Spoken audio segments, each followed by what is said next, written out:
प्रभु श्री राम के भक्तों के विषय में जब भी बात की जाती है तो उनमें माँ शबरी का नाम बड़े आदर से लिया जाता है। श्री राम की अनन्य भक्त थी माँ शबरी।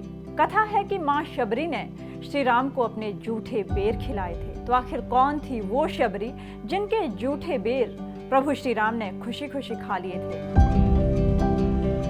शबरी का असली नाम श्रमणा था। वो भील समुदाय के शबर जाति से संबंध रखती थीं। इसी कारण कालांतर में उनका नाम शबरी पड़ा। कथा इस प्रकार से है कि उनके पिता भीलों के मुखिया थे। श्रमणा का विवाह एक भील राजकुमार से तय हुआ था। उनके समुदाय में विवाह के दौरान बलि देने की प्रथा थी। विवाह में कई 100 पशु बलि के लिए लाए गए, जिन्हें देखकर श्रमणा बड़ी आहत हुई।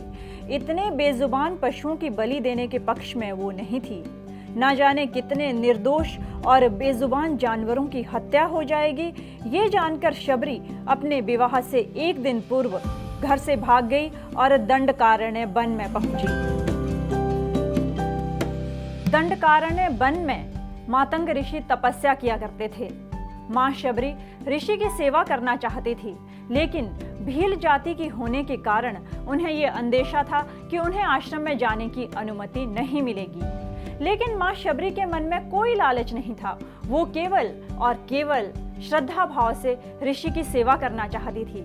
इसीलिए वो सुबह सुबह उठकर ऋषियों के आश्रम की सफाई कर देती थी, रास्ते की सफाई कर देती थी और रास्ते के सभी कांटे साफ करके बालू बिछा देती थी। ये सब काम वो इस तरह से करती थी कि किसी को भनक भी ना लगे। लेकिन एक दिन मातंग ऋषि ने उन्हें ये सब करते देख लिया। उनके भक्ति भाव से ऋषि प्रसन्न हुए और उन्हें अपने आश्रम में रहने की अनुमति दे दी। अब शबरी का समय ऋषि के आश्रम में सेवा करते हुए बीतने लगा। जब मातंग ऋषि का अंत समय आया तो उन्होंने शबरी से कहा कि वो इसी आश्रम में रहकर प्रभु श्री राम की प्रतीक्षा करे और एक दिन भगवान श्री राम उनसे मिलने यहाँ जरूर पहुँचेंगे। ऋषि के प्राण त्याग देने के बाद माता शबरी का समय श्री राम की प्रतीक्षा में बीतने लगा। शबरी का भक्ति भाव इतना अनूठा था कि वो रोज अपने आश्रम की सफाई किया करती थी, रास्ते में फूल बिछा दिया करती थी और जंगल से बेर चुन चुन कर लाती थी और साथ ही उन सभी बेरों को चख कर देखती थी कि उनमें से कोई कड़वा या खट्टा तो नहीं है, क्योंकि उन्हें ऋषि के वचनों पर विश्वास था कि प्रभु श्री राम एक दिन उनसे मिलने उनके आश्रम पहुंचेंगे। तो माता शबरी का जीवन प्रभु श्री राम की प्रतीक्षा में व्यतीत होने लगा। अब तो वो वृद्ध भी हो चली थी। एक दिन उन्हें खबर मिली कि 2 सुंदर युवक उनके आश्रम की ओर आ रहे हैं और उनका पता पूछ रहे हैं। वो समझ गई कि उनके प्रभु श्री राम आ गए। माता शबरी वृद्ध हो चली थी, लेकिन वो ये खबर जानकर भाव विभोर हो उठी और दौड़ती दौड़ती राम और लक्ष्मण के पास पहुंची। उन्हें अपने आश्रम में लाई और उनके पैर धुलवाए। उसके बाद माता शबरी ने उन्हें बेर खिलाए।